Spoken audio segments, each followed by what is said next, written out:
"You are 3 hours late. You have come on the carrier's cart, and you are dripping on a floor that was waxed this morning," said the Duke of Trelawney. "Put this on and go and find Mrs. Puddicombe." He lifted a folded print gown and a coarse linen apron off the hall chair, where the housekeeper had left them, and held them out, and the young woman standing in the middle of his marble floor, with rain running off the brim of her bonnet, looked at them for rather a long time. Piers was not, as a rule, uncivil to servants. He was, that particular Tuesday, in the foulest humor of his adult life, for 3 reasons. His grandmother had written to announce that she was coming to Trelawney on Friday, and bringing with her words, "A delightful creature who will suit you exactly." His agent had lost him £900 in tin, and it had rained for 11 days. "You wish me to put this on," the young woman said. "I wish somebody in this house to put it on. 2 housemaids gave notice at Michaelmas, and I have been told, at length and daily, that a third was applying." He set the bundle in her arms because she had not taken it. "You are wet, you are alone, you have 1 box, and you arrived at the servant's end of the sweep. I am not a magician, madam. Mrs. Puddicombe is through the green door and down." And she said he would remember the exact tone of it for the rest of his life. A sort of bright, dangerous calm. "Very well, your grace." She curtsied. It was, he noted vaguely, a very good curtsy, and she went through the green door and down. Susanna, for that, he learned from the second footman, was the name she had given, Susanna. No surname offered turned out to be the best housemaid Trelawney had ever had, which ought to have warned him. On the Wednesday morning she was on her knees in the long gallery with a bowl of vinegar and water, and Piers, passing with his letters, heard her say to the boot-boy, "No, listen, fumus, smoke, fumo, I smoke. Then it comes down through the French and turns into perfume. Every word you know has a grandfather." The boot-boy said something. She said, "Because it is more interesting than the ceiling, and we are both going to be looking at the ceiling for another hour." Piers stopped with 1 foot off the ground, like a dog pointing. On the Wednesday afternoon he found his study rearranged. Not tidied, rearranged, intelligently. The tin accounts in 1 pile and the drainage in another, and a 3rd pile squared up with a scrap of paper on top reading, in a very good italic hand, "These appear to be the same lease twice, at different rents." He rang the bell. The new maid, Susanna, send her up. She came, apron on, sleeves rolled, a smudge of blacking on her wrist. She stood with her hands folded and her eyes down in exactly the correct attitude, and there was something in the set of her mouth that he could not read at all. "Who told you those were the same lease?" "Nobody, your grace." "Then how do you come to know it?" "I read the top one while I was moving it, and then I read the other, and I have a memory that will not let go of a figure." A pause. "It is a great inconvenience in life." "Where were you before this?" "In a house in Marlbrook," said Susanna, "with a great many books in it and no money at all." "You are a housemaid who reads Latin." "I am a person who reads Latin," she said, "and this week I am a housemaid," and she looked up. Piers found himself in his own study, unable to think of a single thing to say. Her eyes were dark brown and entirely level, and there was laughter somewhere a long way behind them, the way there is lightning behind a hill. "That will do," he said. "Your grace." She went out. At the door she paused. "The second lease is dated after the tenant died. You may wish to ask your agent about that before you ask him about the tin." On the Wednesday evening Piers went down to the stable loft, as he had every evening for 6 weeks, to sit with old Faraday, who had put him on his first pony 40 years ago and was now dying of it slowly, in a clean bed under a slate roof. He read to him. Faraday liked sermons, which Piers found tedious and read anyway, and travels, which he liked better. He was halfway down a page when he became aware that Susanna was standing at the top of the loft ladder with a covered basin. "Cook sent broth," she said. "I did not know you were," she stopped. "You did not know the master of the house sat in a stable loft, reading Bishop Allerton to a groom." "No," she said, "I did not know that." Her voice had changed. "Then you may put it about downstairs and ruin me." He turned the page. "Or you may sit down and take a turn, because my throat is going, and Faraday cannot abide being read to slowly."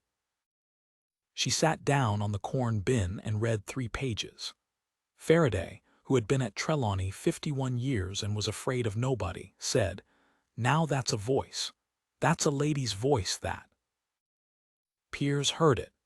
He looked at the print gown, and the ruined hands, and the very good curtsy, and something began to move very slowly at the back of his mind, like a stone shifting under water.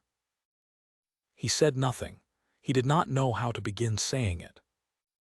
On the Thursday she cleaned the music room, and he came in at dusk to find the pianoforte open and dusted, and every sheet of his mother's music sorted into its right hand and its right key, 20 years of it, tumbled into a chest since the funeral, now standing in stacks on the floor with slips of paper marking each. Susanna was sitting on the floor amongst it with one page held up to the last of the window light, and she was crying, quite quietly, without any performance in it whatsoever. "You are crying in my music room," Piers said. "I am." She wiped her face with the back of her wrist, which put a streak of dust across it. "It is a duet. Someone has written in the margin for S.B. from her friend M.T., and the date is the year I was 7. She looked up at him. "M.T. was your mother's name, Margaret, your grace." Piers went very cold and very still. "Marguerite," he said. "Yes," said Susanna Byron. "She used to send me the treble part in her letters, and I used to play it badly at Marlbrook on a pianoforte with 2 dumb notes, and she wrote to me every year until she died, and then her mother wrote to me instead." She stood up, and the print gown was gray with dust at the knees, and she was the tallest thing in the room. "I am not the new housemaid, your grace. I never was. Your grandmother's letter said Friday, because she meant to bring me herself, and I came on Tuesday because the coach turned over at Nether Bridge, and I got a lift on a carrier's cart in the rain rather than keep her waiting." "Miss Byron." "You did not ask my name," said Susanna. "You did not ask it once in 3 days. You asked me where I had been and how I came to read Latin, and you never once asked me my name." The music-room door opened. "Piers," said his grandmother from the doorway, in her traveling cloak with the rain still on the shoulders of it, "I have come a day early. The roads are a disgrace, and I hope you have—" She stopped. She looked at the young woman standing in the dust in a print gown and a coarse linen apron. She looked at her grandson. Her face did a series of things. "Susanna Byron," said the Dowager Duchess of Trelawney, "why are you dressed as a housemaid?" "Because his grace handed me the uniform in the hall on Tuesday, ma'am," said Susanna, "and it seemed to me discourteous to argue with a duke in his own house." There was a silence of a quality Piers had not experienced since he was 9 years old and had put a frog in the soup tureen. Piers Alexander Trelawney. "Grandmother, kindly tell me that you did not." "I did," said Piers. "You handed the daughter of Marguerite's dearest friend, a gentleman's daughter, a scholar's daughter, a young woman I have written to for 11 years, a bucket." "An apron," said Susanna, in fairness. "Do not be fair, my dear. It is entirely the wrong moment for it." The dowager pulled off her gloves finger by finger, which was how she prepared for battle. "And you, girl, you wore it 3 days. You could have said your name at any moment and did not." "No, ma'am." Why not? Susanna Byan considered the question with the seriousness she gave to everything. And Piers, standing between the two of them with his mother's music at his feet, understood that his entire future was about to be decided by her answer.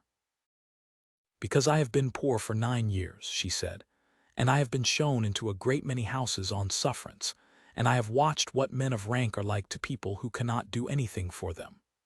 I thought, 3 days. 3 days and I shall know exactly what he is and no rapping on it. It was not honest of me, but it was cheap, and it was quick, and I have not the money to be leisurely about a man. And, said the dowager. Susanna did not look away from the old woman. On Tuesday I thought he was insufferable, she said. On Wednesday I found he sits in a stable loft with a dying groom and reads him sermons he cannot bear, every single evening, and tells nobody. Her voice went slightly out of true. It is very inconvenient, ma'am. I had made up my mind to dislike him. Piers found that he could not swallow. His grandmother sat down in the nearest chair, arranged her cloak, and said with immense satisfaction, "Well, that has saved a great deal of trouble. Ring for tea." He did not ring for tea. He crossed the room and stopped a proper distance from her and said, "Miss Byan, I am ashamed of myself, and I am going to be ashamed of myself for a considerable time, and I should like to know what I may do about it." "You may say the thing," said Susanna. "Which thing?" "You know perfectly well which thing. The thing men of your sort never say, because saying it is worse than doing it." She lifted her chin. "You looked at a wet woman on a carrier's cart and you decided what she was, and you were pleased with yourself for being decisive. That is what happened. Say it." "I looked at you and I did not see you," said Piers. "Not because you were wet, because I had decided that Friday's delightful creature would be a simpering girl with a harp, and I had decided to be cold to her, and I wanted somebody to be cold to on Tuesday. So I made you a housemaid, because a housemaid was more convenient to me than a person." He heard his own voice and let it come. "It was not a mistake, Miss Byan. It was a habit. Mistakes may be apologized for. Habits must be broken, and I do not know how long that will take, and I am asking you not to leave while I find out." Susanna Byan's mouth trembled once and steadied. "Then I shall stay a fortnight," she said, "and I shall keep the apron." "You will not scrub floors in my house." "I shall do exactly as I please in your house, your grace, that being rather the point." She did keep it. And so, on the Saturday morning, when the second footman came to say that Miss Byan was at the long gallery with the vinegar and water because she had left it half done, and would not be a woman who left things half done, Piers Trelawney took off his coat, rolled his cuffs, went up the great stair, and got down on his knees on the boards beside her with the second bowl. "You are absurd," she said. "Very likely, fumus smoke." He wrung out the cloth. "Fumo I smoke. It comes down through the French. Every word has a grandfather. I was listening on Wednesday." She laughed, and it was the laughter he had seen behind the hill, and it went straight through him. The fortnight became 5 weeks.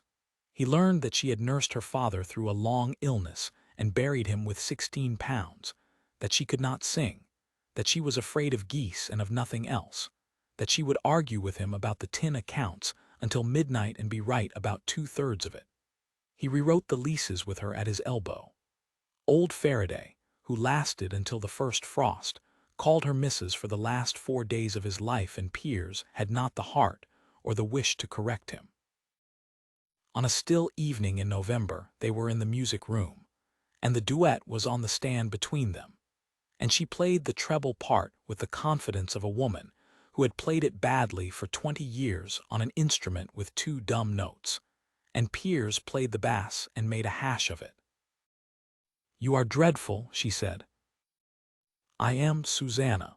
He took his hands off the keys. "I have never asked you your name." "You did on Thursday. Eventually. I have never asked you your name, he said again, in the way I mean to ask it now, which is to ask whether you will change it. He turned on the bench to face her. Marry me. Not because my grandmother arranged it, and she did arrange it, and she will tell that story at every dinner for the next 30 years, and we shall have to bear it.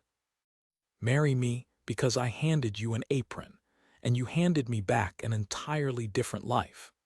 And because I cannot now imagine this house without the sound of somebody being right about the leases.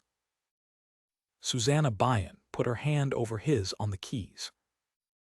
Yes, she said, on one condition. Name it. When your grandmother tells the story, and she will tell it, Piers, she has already begun telling it to the bishop, you are never once to let anybody soften it. Not the bucket, not the 3 days, not one word. Her eyes were bright. It is the best story I shall ever have, and I intend to hear it told properly. He kept his word. He told it himself, at their wedding breakfast at Trelawney in the last week of Advent, standing up in front of 90 people with his wife's hand in his, and he told it plainly and gave himself no quarter. And when he came to the part about the apron, the Dowager Duchess of Trelawney said loudly, I take full credit, and the whole room broke. The print gown and the coarse linen apron were washed, folded, and laid in the cedar press in the music room, where they remained for 51 years. Every so often a guest would ask about them. That, the Duke of Trelawney would say, is what I once thought my wife was worth. And then he would go and find her, and she would be somewhere in the house being right about something, and he would stand in the doorway a moment before he spoke, just to look at her properly.